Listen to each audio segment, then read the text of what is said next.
Tim Denpasar 4, 4 Denpasar, and De Brito A, boleh maju ke podium ya.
Welcome to the final round of IREC 2024. My name is Raja. My name is Raja as the chairperson of this debate, and Weibo will be the timekeeper. The motion today is this House prefers a world in which all people actively believe in the individuality mantra. Acting as government, we have SMA Negeri 4 Denpasar with Mr. Iputu Bayu Sunantara Riohe as the first speaker, Ms. Anzea Wirasasmita as the second speaker, Ms. Naira Emma Arkadea Riwu Kore as the third speaker, and Anzea Wirasasmita as the reply speaker. Acting as opposition, we have SMA De Brito SMA De Brito A with Mr. Daniel Edi Wicaksono, Mr. Wisanggeni Kartiadi as the second speaker, Mr. Bennett Destino Widodo as the third speaker, and Mr. Wisanggeni Kartiadi as the reply speaker. The panel adjudicators consists of Mr. Reinhardt as chair, Mr. Albert Pang as chair, Mr. Badu as chair, Ms. Maura as chair, Mr. Razik Othman as chair, Ms. Rosa as chair, and Ms. Shalina as chair.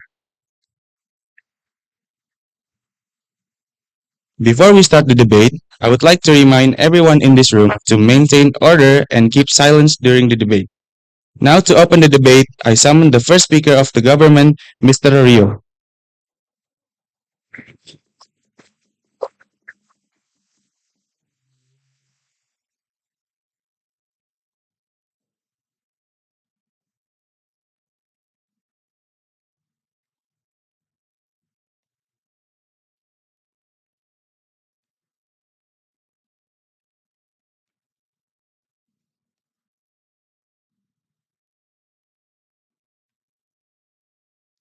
For POI method, please just stand up and do it verbally. Pronouns he, him. All the things that I'm going to be saying in my speech as for the purpose of the debate does not reflect my truths. Okay. Starting my speech in 3, 2, 1. A few points to set up on top of my argument. Firstly, this is a world reset motion. This House prefers a world where all people believe this individually mantra. So you think that The society that we're debating on believes this mantra inherently from the day one and day zero. Secondly, what does this mantra entail? You basically want people to do things out of the kindness of their hearts and not because they owe it for someone. I.e., for example, if I'm giving a gift to my friend, I'm not doing it because they gave me a gift previously yesterday, but because I really like them and I enjoy my time with them. And to manifest that appreciation, I give them that gift. That means that everybody believe they don't inherently owe anything to anybody, and but we still have things like charities because people do it, for example, out of the kindness of their hearts, or like they really just want to support people that they see on the streets. Thirdly, this debate takes place mostly in conservative areas where there's still a prevalent narrative that's like enforcing people to, for example, subscribe to certain narratives. For example, families forcing children to believe the narrative that, yeah, because I gave birth to you, because I pay for your education, you have to, for example, support me in my elderly days. That is the narrative that we're trying to oppose. And that is the vulnerable people that we're trying to save under our side of the house. Fourthly, we think that etiquettes will still exist. We think that humans have a certain type of decency. So that means that we still, for example, want to, for example, dress up nicely when we meet people in formal settings. We don't do it because we owe them anything, but because we have a certain type of dignity, we have a certain type of decency as a humans. At the very core, people still want to interact because they're social creatures. So basically, we think that if they say that people are going to stop interacting with each other, that is a worst case scenario and very edge case. Two arguments that I'm going to be bringing in my speech. Firstly, how we mitigate toxic communities, and secondly, on how we increase independence for people. Jumping into my first argument, humans have the tendency to create communities that benefit themselves. For example, families in conservative areas that push the narrative to children that they owe them something or that they have to, for example, take care of them in their elderly days. Or, for example, in moderate cases where people pleasers think that they owe something to their friends because, for example, they like helped them in the past and they want to return that favor, but they do it out of not out of the kindness of their heart, because conservative areas Generally that push believe the that narrative to they children owe that them they owe something them that something is or that tangible. they have For to, for example, in example, take care of society them where in their women elderly feel like days. they have to Or, for act a certain example, way in in front moderate of men cases or where sit in a people certain way pleasers in front of men like because they owe them, people they owe pleasers that think to that them. they owe something to These their are the friends things that because, for we example, oppose, and these they are the like helped problems them in that the we past posit to and you they that we want are to going to return fix that under ours favor. of the house. But why are these problems exactly bad? Because this means that you are directly imprisoning people into taking choices that they don't want in the first place. This is directly undermining of these people because you're taking away the only agency that they have over their life, which is choice.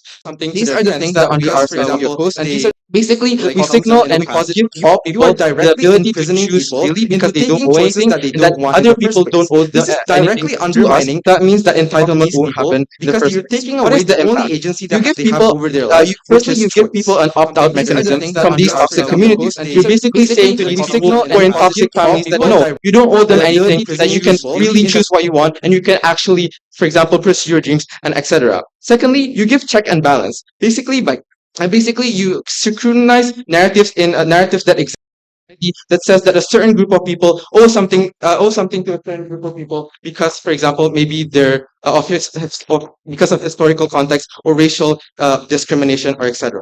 To weighing a caveat in this that humans still have a concept of justice, right? That means that if you borrow money from your friends, that means that like the sense of justice in your they don't taking owe choices anything, that they humans will tell you scrutinize that you have to narratives give back that narratives that money exist and that you have to that return that says money to that a that certain person. group of So we think people that justice is still owe upholden something to a certain under group ours of of the people house, because because, for that does example, not maybe really they're because the root of justice does not because of come down historical to context you or owing people racial anything, but it comes down to discrimination or justice etc. and comes To down weighing a comes down caveat in this that humans still have a concept of justice, right? That means that if you borrow money from your friends, that means that like the the sense of people justice the in your city don't owe occasionally they anything, might even etc. will tell you Humanize that you have to narratives promote back that narratives money being and a that you have little to return that self-centered money to that even person. in the So worst we case think that scenario that they justice is still will upholden under ours we of the save a lot of people who are coerced into not having any decisions in these toxic environments, which is the basis of human choice and the basis of human dignity, and we save those people. Second way is there are going to be radicals who take this belief to an extreme level where like they isolate themselves from human interaction, but this debate does not happen there. This debate happens in moderate cases where people exist in, for example, toxic communities, and we because because, for that does example, not under our side of the house. But moving on how we increase in the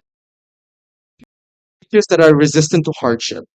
They want to live as easy as possible and want to take the choice increase resistance. That means why study when you can cheat off of a test? Why like contribute during case build if your friend is gonna carry for you? This innate sense and tendency to rely on others make humans always rely on other people to the extent that they abandon their own responsibility. Not really because firstly, help isn't always guaranteed. You never know when your friend is going to leave you and abandon you, and you never know when, for example, your friend stops debating with you and you don't happen. Secondly, you don't always know people's intention. You don't always know like if that, for example, friend helping you is done in a predatory way or in a toxic way, etc. How does the mantra solve this then? We signal to people that you are responsible for yourself because nobody owes you anything. There is no guarantee that anybody will help you, and there is no guarantee that you have to help anybody. What is the impact under this argument then? First, people just basically do everything themselves. Basically, people you signal to people that because nobody has any guarantee or owes you anything, that means that you signal to these people that you have to be responsible for themselves. They have to, for example, study for that test because there's no guarantee that the friend next to you owes you or like will help you or anything, or that you have to, for example, study debate because your friend won't always carry. Secondly, there's basically less likelihood for people to blame each other for the things that they did because basically you're saying that basically you're saying that like these people won't be able there's no guarantee that these people are going to help you, etc. The way under this argument that even though, for example, yes, you have little self-centric people, at least under our side we improve independence, and like we give people like we disregard the narrative that, for example, you have to rely on others, and we give people choice. For all those reasons, so proud to propose.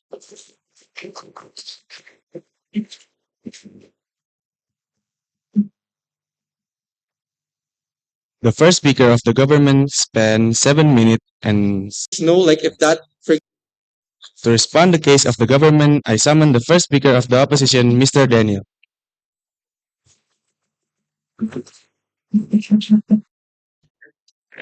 Check, okay. For pronouncing your name, if you want to be I just raise hand and whoever is saying that the biggest question because of The the first speaker of the government spent 7 minutes most of us and mentioned 3, 2, 1. Okay, let's first of all like if from that, what for are the first to respond the case from the research worship of justice is come from obligation that uh, that all you the justice to obligation or studied from the film first. Okay, the film first family, Homer in the Hamlet in the status quo, and Homer is Fletcher uses the people to interest their aim as a human. Professionally, the animal is connected to the socialists because they need another human in the status quo to and so humans can do everything on their own. That's for the role and also we people need to still ourselves with obligations because you know and therefore it's also security and you know represents intention that is obliged to jump to it and as it's also for example as especially of the positions that don't become necessary right because it is supposed to not therefore also this combination of genetics and individuals, those who are weak, human needs fulfillment in their life, and they have the capacity, therefore, needs society helps you. And there's two types of human that are spirit due to argument.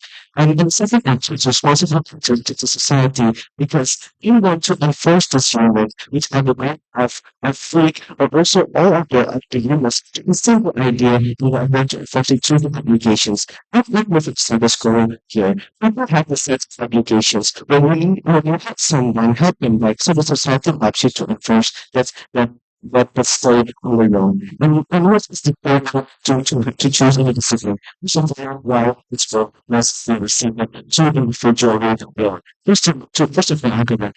First is reinforcing individual fulfillment. First, you need proportionality and obligation to connect with each other. You must make your parents proud because you connected to them, because you are born from them.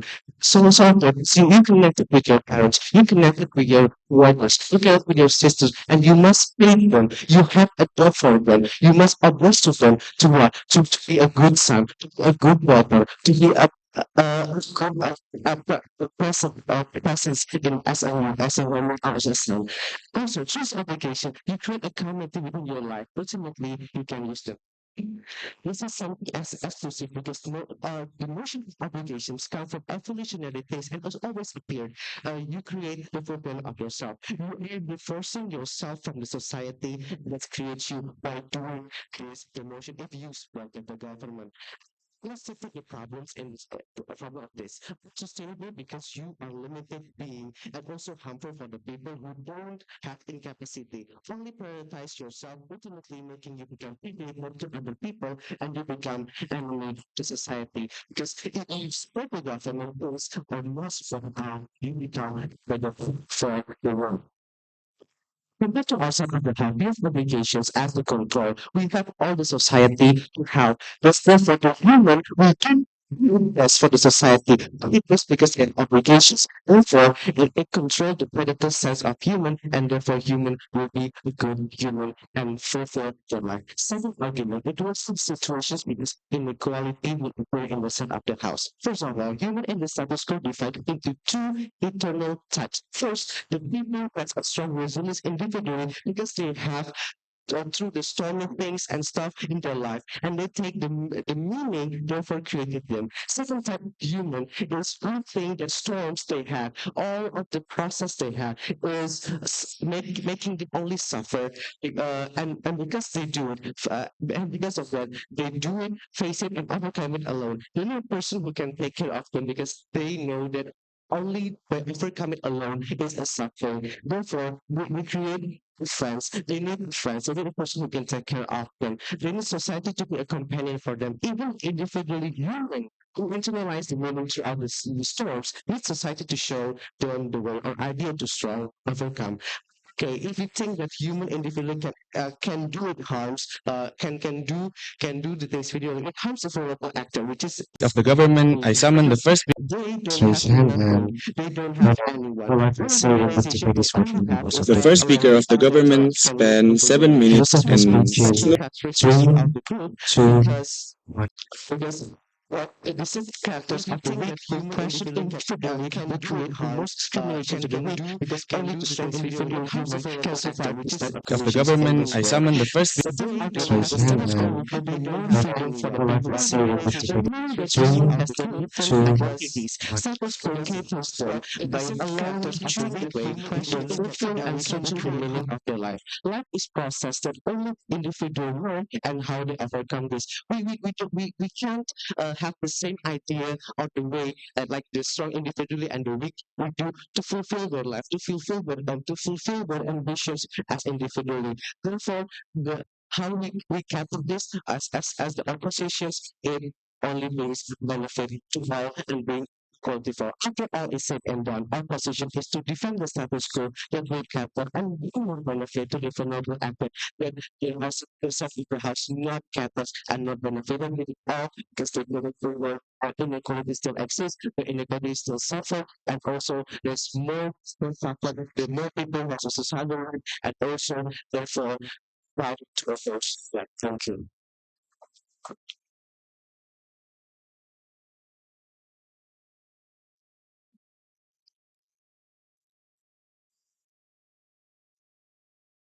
the first speaker of the opposition spent 6 minutes and 7 seconds. And to extend the case and to extend the case of the opposition, I summon the second speaker of the government, Miss Anzir.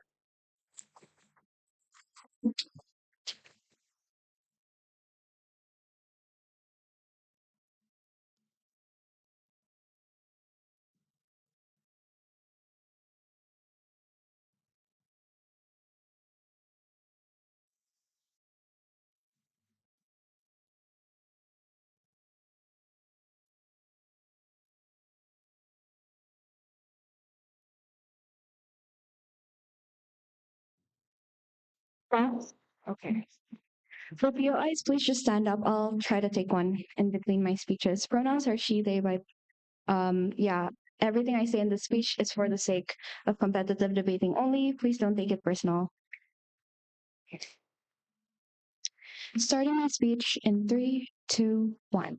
I love opposition's homo analysis, but unfortunately, it doesn't really explain anything. I get that humans are supposed to be social creatures, but the moment that they said that, all they did was only dilute their own urgency. Because sure, we can see that under our side of the house, the mantra is that you don't owe anyone anything does not mean that you cannot be friends with other people. Exactly because they said it themselves that humans would probably like to socialize or something like that. So 2 points of crucial reframing under our side of the house. Firstly, what we meant was that you don't inherently owe anyone anything. So you cannot strawman that definition under your side of the house. So when is it that something is actually expected of you? Something is expected of you when there's the social contract, when there's like a formal contract that you actually make with someone. For instance, if you borrow money from your friend, that is a contract. Obviously, you owe money back, right? But it does not mean that you owe to like lend the money to begin with if you do not.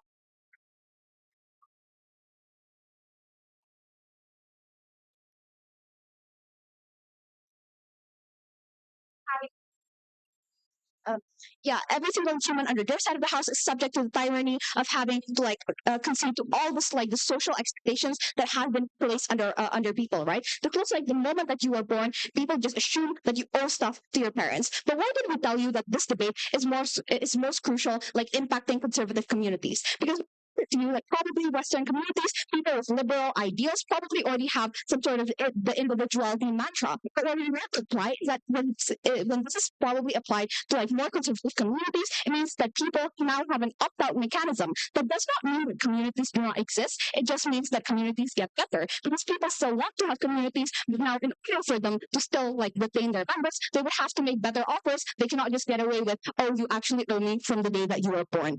Secondly, then, let's just contextualize. What are the things that people inherently owe to each other? Like, what is likely to happen under their side of the house? This looks like how many people feel like they owe it to like self-sacrifice. Like, if somebody offers you like a cookie, you need to like choose the smaller one, obviously, because you feel like you owe them to be nice or something like that. So, what happens under your side of the house is basically just a notion like taxing kindness. What we want to remove is like that basically that notion. Two questions in this debate then. Firstly, under the mental state of individuals. Secondly, under what community would look like under our side of the house and why it would be inherently better. But one section will talk about how we forward social movements under our side of the house.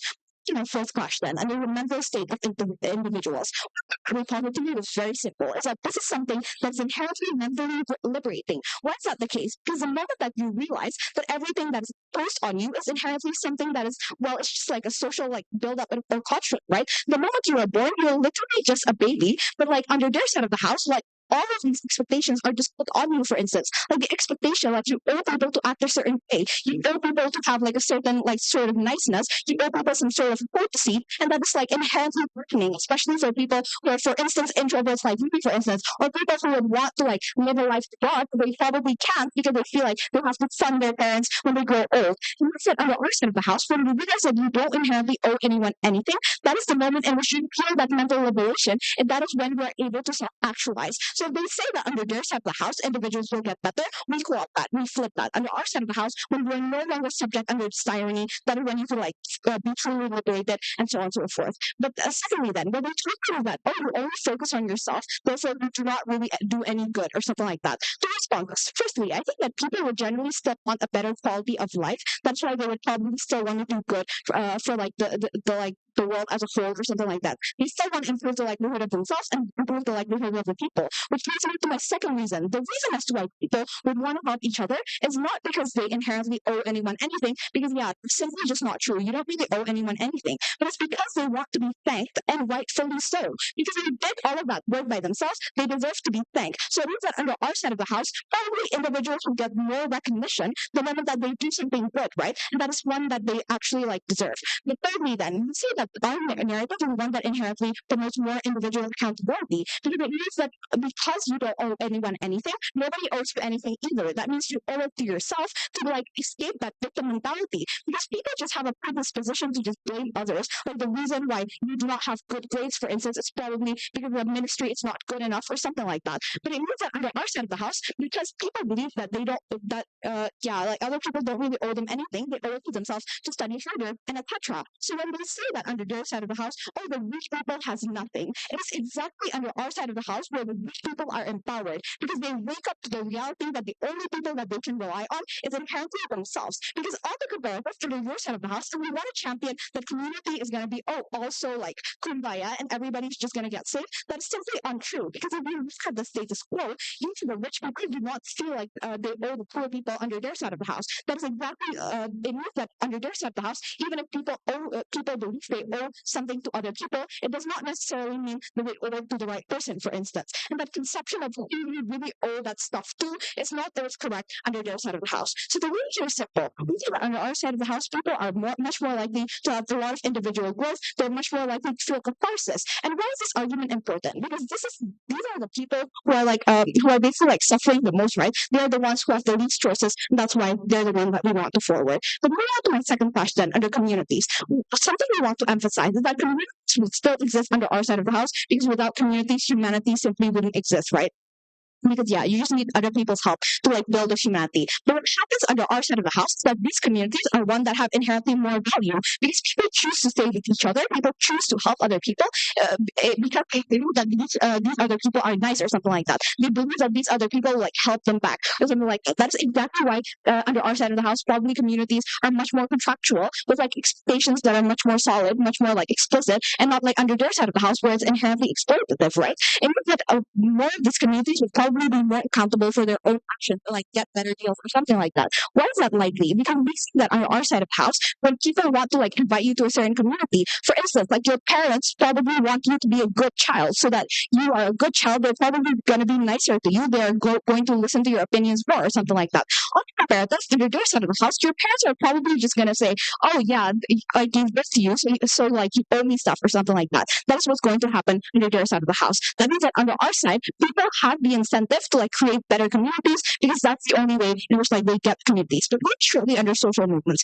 We say that social movements are better under our side of the house, because most of the time the reason why social movements is hindered is because people feel like they don't figure they owe it to other people to like not act this mean. But this means that other people, for instance, like feminism movement, will be much more forwarded when they realize that they don't really inherently owe men anything, and it means that like lots of these individual movements will be much more forwarded. And for all those reasons, so glad to be proposition.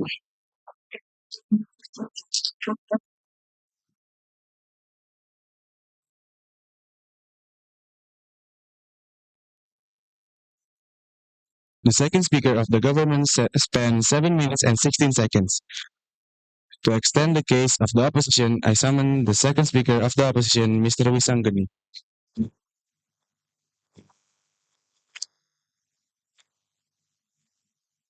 Right? For the just stand up. Um, yeah. Okay.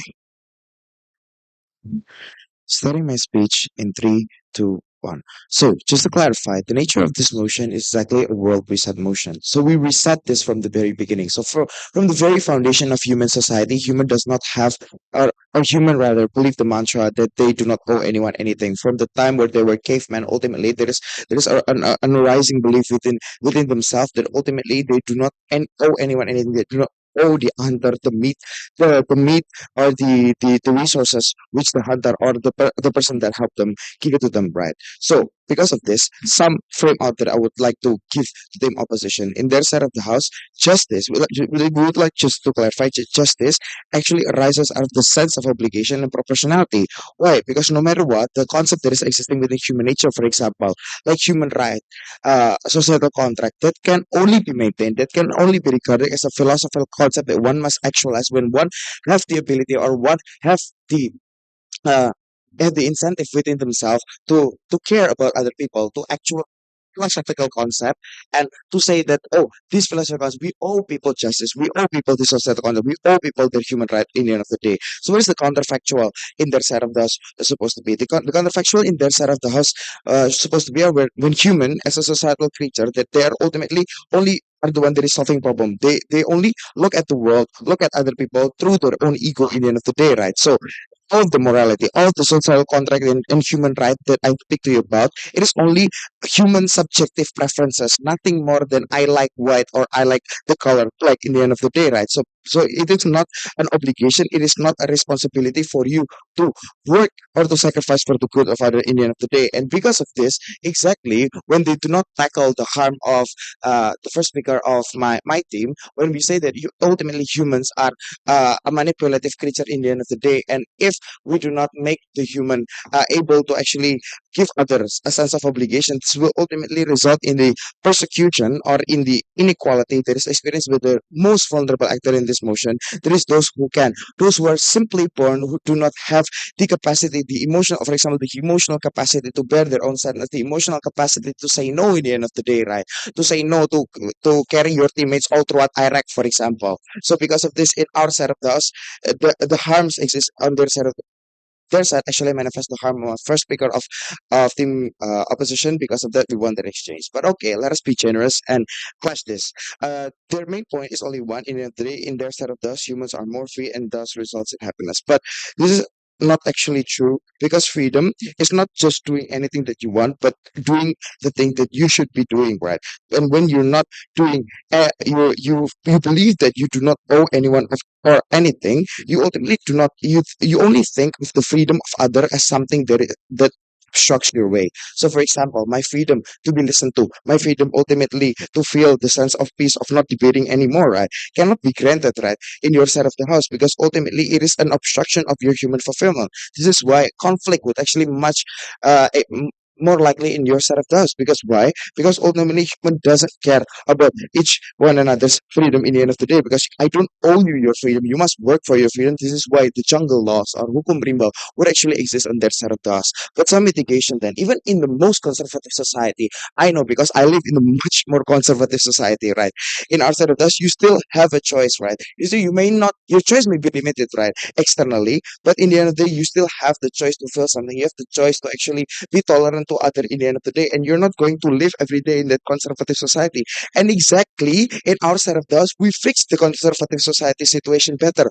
Why? Because in our side of the house, when people thinks that we owe people, we owe everyone justice, we owe everyone our maximum effort in the end of the day. And as human gets more progressive, as we recognize other as important person, this creates a situation where the conservative society itself is questioned, right? Because they are not the one that is actually giving people their agency and their freedom in the end of the day. So because of that, in our side of the house, human fulfillment is much better, because the thing that can guarantee individual freedom is when you fix the vessel, fix the society itself. When in the end of the day, the people in the position of power feels as if, or at least there is a societal belief that ultimately that people, that people in the position of power, the conservative society, owe it to the people to give their agency or to give them their truth. And this is something that is very likely. And thus, because of this, we co-opt the social movement better, because social movement can only thrive if there are predominant belief that is existing within society. Like for example, the predominant belief or the predominant feeling that ultimately, for example, within feminism, that women are oppressed by the patriarchy, right? When society feels as if their leader is actually not giving them their due or their obligation in it, this is why societal checks and balance happen, right? Because people demand morality, people demand that the government or the society give them their due in everything. But in their side of the house, ultimately this morality would not exist. It is will be only viewed as something that is preference. Oh, I guess my leader doesn't prefer that they give me my due or something like that. So in the end of the day, the prerequisite to gain human fulfillment and human freedom is if you fulfill the interest or you fix the society itself into something that caters more towards that individual freedom and happiness, and that can only arise if the notion of obligation is something that is mandatory and is defended in each and every one. So because of that, moving on then to my extension, where in their side of the house, it would create a much worse society. Why? Because human is an evolutionary creature, right? They want to defend themselves. This is why the notion of selfish genes exists, because the only purpose that a gene has is ultimately to replicate themselves, right? But exactly the origin analysis or this notion, uh, or this notion of obligation exactly arises to quell that selfish gene, right? Because exactly humans are the societal creature, and when that natural selection happens towards group, your group survive only when that group is have this notion of obligation in the end of the day, right? So in our side of the house, if that notion of obligation is enforced as a universal morality, this makes humans realize the purpose of their existence is not only to fulfill their own ego, but also to help society, right? You because you owe people, despite you may not like it, you may not like carrying your team all throughout IREC, right? But you must maintain your societal connection in the end of the day. And this is exactly why in our side of the house, communitarianism, our society is better bonded and that is able to actually enforce this societal contract and human rights, right? But on their side of the house, when this is only a predominant belief, when this is only a preference, societal aid wouldn't exist because people want that, for example, that freedom. People want to dictate themselves, right? They do not want to give, like, for example, people who are underprivileged societal aid. Why? I do not owe it to them to give them justice. So we think in our side of the house, our society is much more significant in giving equality and its certainty because we are because that's so proud of. Oh,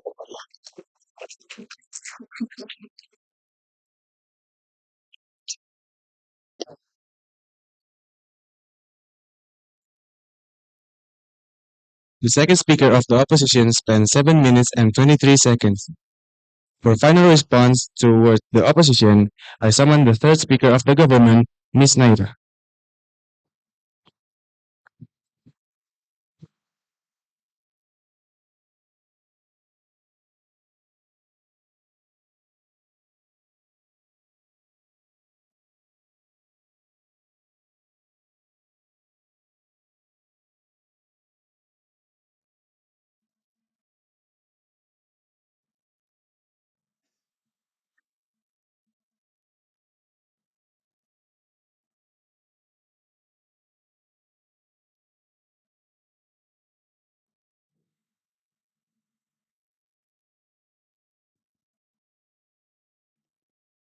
As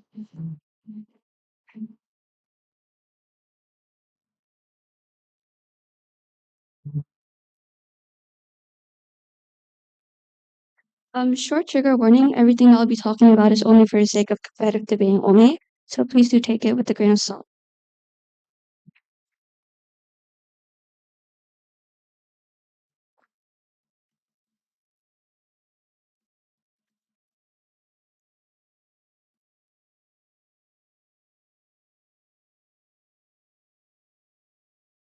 Our case was not that humans becomes total antisocials. Our case was that this allows people to scrutinize the things that they are habituated in. When people are pushed into conservative communities that constantly trust them with guilt and stuff like that, this gives them a counter mechanism to scrutinize all that and to just further scrutinize the things that are given to them. What is the manifestation of this? I understand that this is a year zero, but when you have this inherent belief about this individuality mantra, as you function in society, you realize that you need people to function. You realize that you grow to meet other people. You grow to love some other people. You love to grow and care about some other people. That is the realistic manifestation and not what Wisdom is trying to get on. I think this belief does not diminish the innate human emotions, right? Because at core, we still have empathy, we still have sympathy and all that.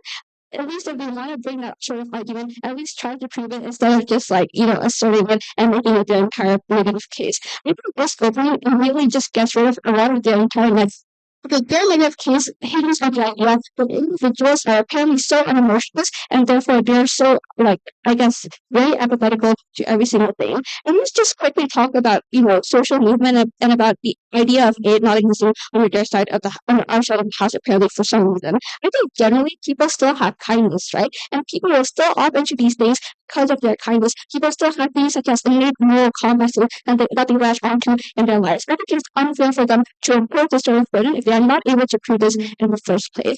I think also, insofar as these people probably understand that they do not owe anyone anything, I think that's the point in which they probably feel more motivated for things such as, responsibility for things such as aid and all kinds of things. First clash on individuals, second clash on community and relationship. First clash individuals. The context that we brought to you is that the part of society right now that we feel with P1, that the impact of this motion is probably most greatly felt in places such as conservative communities that still instill guilt and taunt people and their agency, right? What that said is that the way any belief manifests at core is that actively believing this means that your predisposition becomes one that affirms you not owing anything to anyone but yourself. I think it's quite fair also to say that they are not totally this is not totally something that is extremely rigid, and they will still meet people on the way, and they will still they will still have things such as sympathy and emotions from loving and creating meaningful connections anyway. But let's listen to what they have to say in regards to this. They talk about how justice is rooted in the sense of obligation. I think justice is rooted in shared innate humanitarianism that tells you to not treat humans like animals. Like this is reminded in your everyday surroundings, for instance, like the Panjasila or Sila Kudwa that pushes you to treat everyone with with kindness or with justice. I think on the flip, it is much more likely for people to demand equality on our side, insofar as insofar as they understand that they do not necessarily innately owe things such as their own slavery, for instance, or their own selves to big corporations, for instance. So if I don't owe Lisa my freedom, I don't owe him my slavery either. I think the comparative is that the notion of things such as human obligation is gonna likely go to obligations that are quite negative in the first place. Insofar as the people who instills these obligations in the first place are probably people in power, people who are not majorities who necessarily wanna press people with things such as guilt, like your family, for instance, that feels like they are so wronged and therefore they should be compensated in their bare minimum efforts, for instance. What's probably the likely type of obligation that will happen in the desert of the house, as opposed to whatever idyllic picturization. I don't know what kind of obligation that they want to do on their side of the house. I also want to note they never have proven to us as to why this obligation is justified in the first place. Insofar as society generally a social contract basis, I don't understand why I'm suddenly obligated to every single person in this room. I don't even know most of you. But what is our positive case then? Let's talk about how this immediately gives an anti-mechanism for people in toxic community, and it's pretty nice toxic narratives, right? And this therefore gives people more innate fulfillment. Insofar as they do not necessarily have to be subjected to things such as self-degradation for people around you simply by the pretense of obligation. This gives them the idea of autonomy, and this gives them the idea of appreciating themselves, and they're not, when they do not believe that they owe anyone anything but just themselves. They also talk about how this is going to likely incentivize people to be more responsible generally, insofar as they understand that they cannot necessarily rely on other people in that sense, but still are able to form things such as meaningful connections in the first place. Even in the worst case scenario, we have already engaged since opera, but even in the worst case scenario, people become extremists and totally isolate themselves. I think it's totally fine insofar as it is improper exercise of their agency, and insofar as if they probably isolate themselves from everyone, it doesn't necessarily harm anyone in the process. But I really understand why it's a harm. On to my second clash then in regards to community and relationship. Okay, the first thing that they brought up was in regards to how your parents or your families, your parents you're invited to them because they can see you and all kind of things. I think firstly you're not invited to your parents or your family simply because they conceive you, right?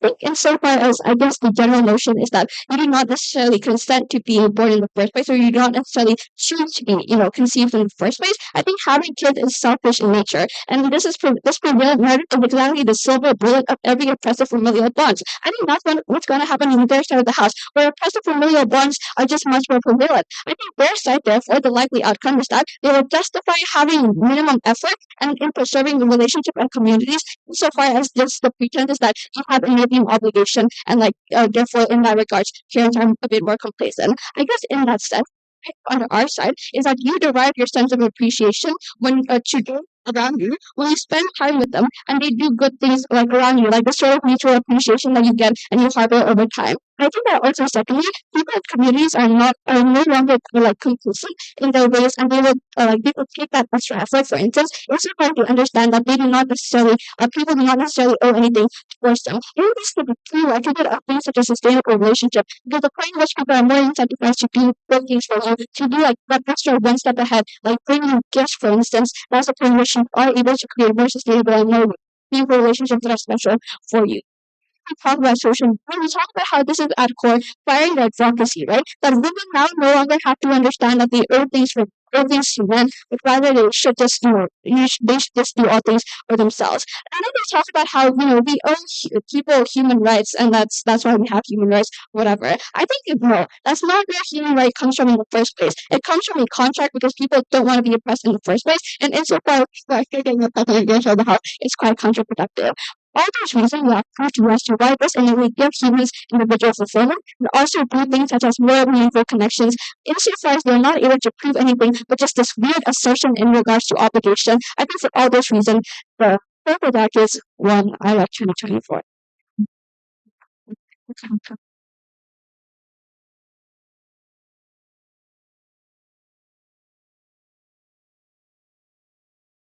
The third speaker of the government spent 7 minutes and 20 seconds.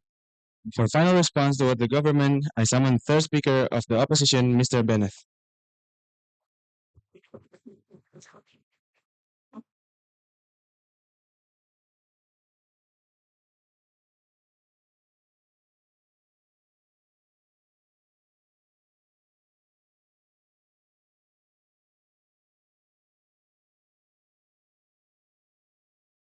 For POI, just raise your hand and stand up and say POI. If I say yes, then you may interrupt. If I say no, then please do not interrupt.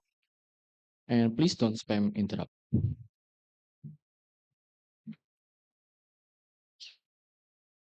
I'm gonna start my speech in 3, 2, 1. First one, I'm gonna recharacterize two things in this debate, starting from the humanity characterization of the humanity itself. Humanity has the nature of they are they cannot live by themselves and they need other people to help themselves, and they could do anything by their own. They need other people to actually help them. And so let's see the valuable actual in this debate is that the first valuable actual is that individualism, especially those who are weak, and responsible actor is that society, because society is the one that is enforcing these people to strengthen the idea of individuality. So, so moving on to the point of this debate is actually debating between that the individual is not just debating about for the people, but rather to for the society as well, and not just for themselves, not just for myself, not just for yourself, but for all of us, for everyone that is actually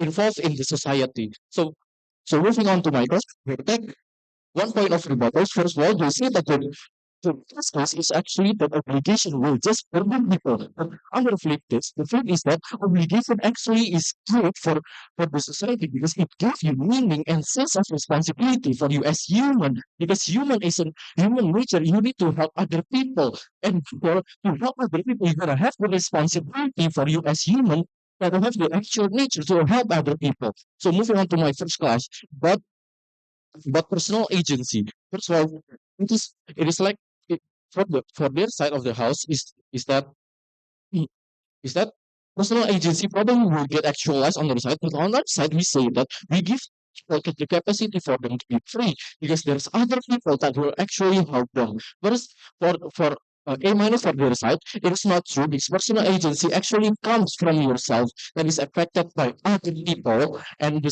statement in this motion which says you don't own anything, you not have any personal agency because you are not thinking about your obligation to other people, thinking about your to those other people. And even if it's true, it's kind of individualistic. The process of individualism that is capable of creating personal agency will actually lead to greater harm. Why? Because the the personal agency that comes from this individualism would make the personal agency for people who is not to help others, but rather the human nature of human believers overcome them and leads to taking other individuals' right and taking other individuals' needs and taking and just using them to fulfill their own needs and not have the responsibility to have to actually help them back. And the way for this one is simple. On our side, we create a society where obligation toward other people exists because individualism on our side is fair more controllable and makes the human nature not to get overcome is actualized by the society. Therefore, the world is only exclusive on their side of the house. But on our side, on our side of but on their side of the house, the manifestation of the personal agency is bad because the let the human nature overcome them. For example, when your mom is old and incapable of taking herself, you're just going to abandon her. You did not have the obligation to take care of them because you on your side because you don't owe anything to your mom. And, and if your sister is taking care of you for your entire life, you don't have the obligation. So you don't help your mom. You just abandon her for what? Because he's incapable of taking herself. So moving on to my second class about society, they say that it is less likely for people to blame each other. But on the flip, the flip is that on both sides, the condition for people blame each other is actually higher. Why? These people sense that in ego, like how my speaker have already stated how those ego war actually happens. And well, because obligation doesn't exist on their side of the house. And it will actually lead to greater harm, right? Because they do not blame each other, it will increase the feeling of revenge on yourself. You you will feel like, oh, I helped them, but he doesn't help me back even though I need him. I help them when they need me, but when I need them, they did not come here and help me. But and it would actually make the side of the house is actually far worse because those kind of responsibility doesn't happen on the set and and that society actually happens on the set and it would lead to greater harm. But blaming on someone else is actually a way for you to realize your emotion. And because it is less likely to happen on the side of the house, means that you did not have to release their emotion. Therefore, it creates a society where they are suffering from holding back emotion on their side of the house. So, what is the meaning of this on our side of the house? The society on the status quo is actually better. Why? Because equality on our side is achieved equality on our side is achieved because we cater all of the individual needs and knows, and secondly, we fulfill their needs of meaning through society. We fulfill the meaning of responsibility. We fulfill the meaning of giving back to other people, doing goods to other people. But on the side of the house, equality is an exclusive on the side of the house because the moral obligation did not exist within the people, within the society. And secondly, social movement on the side of the house is also not exclusive. The benefit is also not exclusive because people already have the dominant belief about equality. So if the social movement have this predominant equality, and on their side, equality did not happen. Equality is an exclusive on their side. The social movement doesn't actually have the benefit of this. They actually say so all the cases that fall and cannot be brought. So through all of these cases, let's go for the weighing by seeing the BOP for both of the team. Hmm. First of all, in our side, our BOP is to explain why this work doesn't need to be reset to give all the benefit that we explained before, and on the other side, why it will create a better world. Why by resetting the world to create this individualism will create a better world. But as I explained before, on our side, this work doesn't need to be released because responsibility and obligation exists on our side. Therefore, happiness exists on our side and it is far more exclusive. Why? Because by being responsible to other people, by having the obligation to help other people to fulfill other other people needs, they also gonna help us in the future. So actually we are going to create a far better society because people actually help each other and on the side of the house, even though yes they can be friends to each other, but because application doesn't exist on their side, therefore there were a society where they help each other and the human nature where they human each other doesn't is not exclusive. Therefore, very proud to oppose.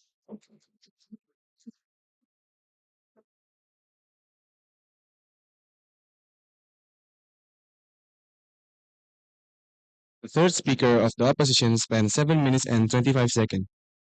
To end the case of the opposition bench, I call forth the reply speaker, Mr. Wisangani.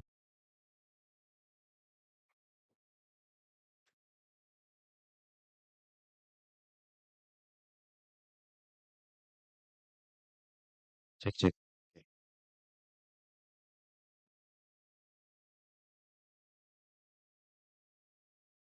Starting in three, two, one. IREC 2024 make me realize that doing right without any preferences, without anything that is ultimately bothering you from doing that, it's something that is necessary and something that should be done by all men so that they can actually actualize a much more beneficial society, and that's why you must oppose. So, first thing first, what are the clash of context that is existing with this debate? I think both team actually run on different type of context, right? Team proposition decided to push the context only in terms of conservative society. So that is why their team identity is something of a micro identity, right? So in the end of the day, what they want to prove is just one, the freeness of mind, and secondly, why in the end of the day this creates a society, a better society that knows that ultimately the obligation is not something that is forcing them or pressuring them in the end of the day. Well, we as team opposition takes a much more macro approach. Because why? And why is this clash of context something that is very important? Because we think that all of the micro context that is happening within team government it depends upon the macro context because you cannot protect the people who are on the ground, the most conservative of conservative people, when the society itself still cannot maintain the justice and societal contract. And that is why we think that our context is something that is should be considered and much more important in the end of the day. Firstly, how do we analyze this then? We think that the source of justice and obligation exactly comes but out of the people's belief that ultimately you are due what you're worth, right? That that you owe people something, right? That you owe the people in this room ultimately. So, like, for example, order that you're not cursing in your speech, for example, and exactly why in our side of the house we create the society that can actually have the capacity to maintain the societal contract. Unlike in their side of the house, where the society ultimately views the societal contract and sense of justice as a preference, as nothing more than me liking, for example, a black jacket over a green jacket in the end of the day, right? So in their side of the house, ultimately, the sense of proportionality or the sense of people can actually actualizing their own freedom is something that is not guaranteed, right? Because why? Because it is up to your capacity, up to your power on whether or not you could actualize your freedom, right? Because whether or not you can attract the quote unquote niceness or attention of people. And when the people actually, like my third speaker have explained to you, cannot offer you anything, like for example, your parents who have worked very hard for you all throughout your life, who, for example, yeah, are the one that is responsible for your existence, and when they cannot give you anything when they're old, you're much more likely to just going to abandon that person. And exactly, it's going to manifest what my first speaker says about yeah, like the inequality that is existing within the society itself, right? And secondly, regarding their case of the freeness of mind, we think that the freeness of mind is something that is not only important because there are other problems, right, in their side of the house where freeness of mind, in the end of the day, cannot be actualized. But the problem is in our side of the house, we actually make people better in the sense there are other people that is also pressured in the end of the day to give each other something. And in this way, we maintain that societal connection and that societal obligation towards each other in the end of the day. And exactly in our side of the house, the conservative society, the team proposition is constantly trying to put their context in can be progressive, right? Because there is a societal obligation for them to in the end of the day to give people, to owe people that freedom and agency in the end of the day. Right? So how should we weigh this then? Within one, you should weigh this in terms of the prerequisite because the prerequisite for the micro context or for the people ultimately for their will and their fulfillment to be actualized depends upon whether or not the society are able to protect that societal contract or the thing that are actualizing the people.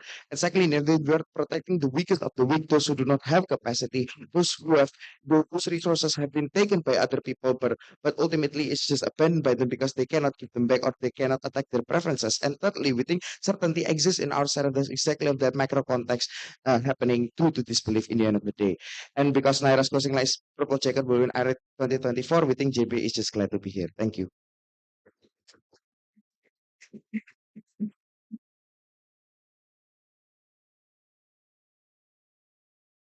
The reply speech of the opposition spanned 4 minutes and 10 seconds.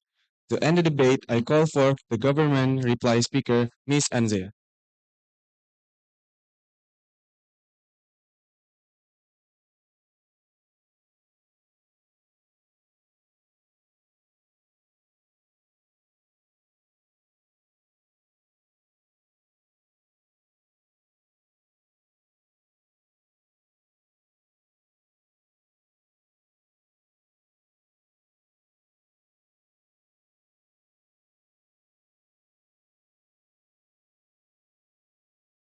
Starting my reply speech in three, two, one.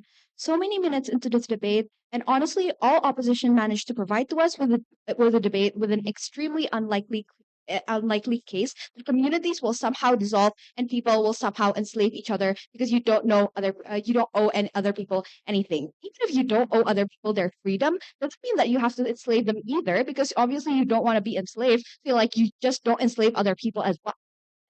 And not to mention that there are also other mechanisms, for instance, things like ethics. We told you that would still exist under our side of the house, and that is not like predisposition owing other people something, right? So but one point of clarification. Our context was about conservative society because if you're from a liberal society, you probably already believe it in this anyways. So these are not the people most impacted in this debate. But here's the thing: just because you cannot get ultimate freedom under our side of the house, just because you're not free to do everything that you want, does not mean that you have to be oppressed either, right? But we don't think that logic just makes sense. The one in Wisang's speech, that one doesn't stand.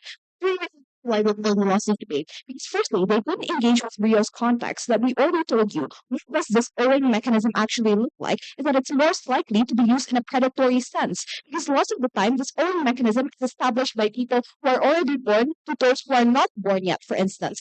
This is like just a social construct of the world, right? And if it's likely to be made in a way that is like benefiting certain individuals, for instance, because they were the stronger ones who are able to decide the rules before you were born. So here's the thing: if they said that they want to protect the weak people under their side of the house, honestly, we really question the likelihood. Like, what is the likelihood that rich people will want to subject themselves to being obligated to help the poor people, right? Because they earn that money by themselves. Under our side of the house, on the comparative, we say that these rich people will probably still want to help because they want to feel like a hero, and like that is like inherently better than feeling like you owe someone something. But secondly, then under our path to victory, we say that at the end of the day, even if we at the very worst case scenario, even if we don't manage to like reach our grand expectation of like social movement or anything like that, we say that at the very least what we give you is a rightful exercise of your agency, that you deserve to not choose to be subjected to this owing mechanism. Why is that the case?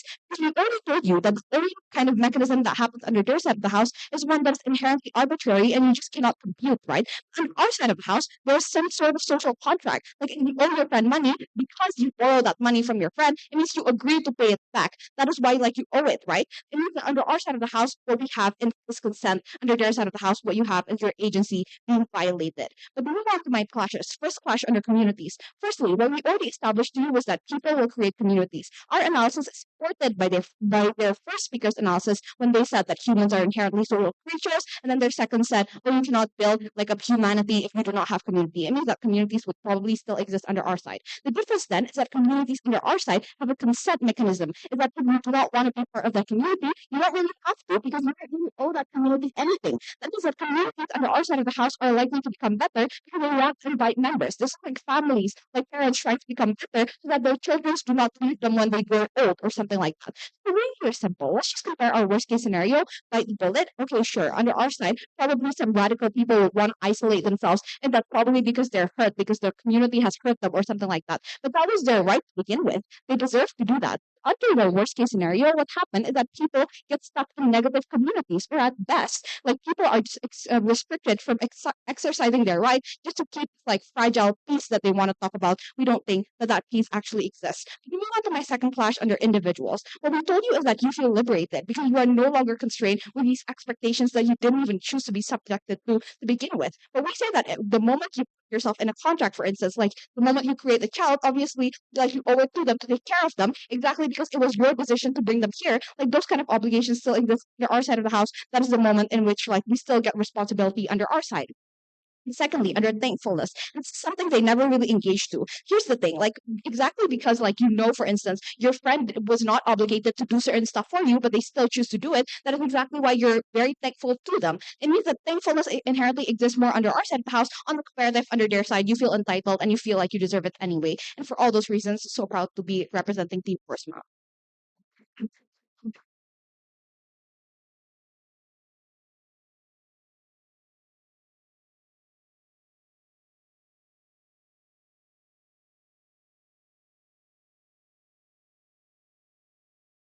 Reply speech of the government spent 4 minutes and 26 seconds.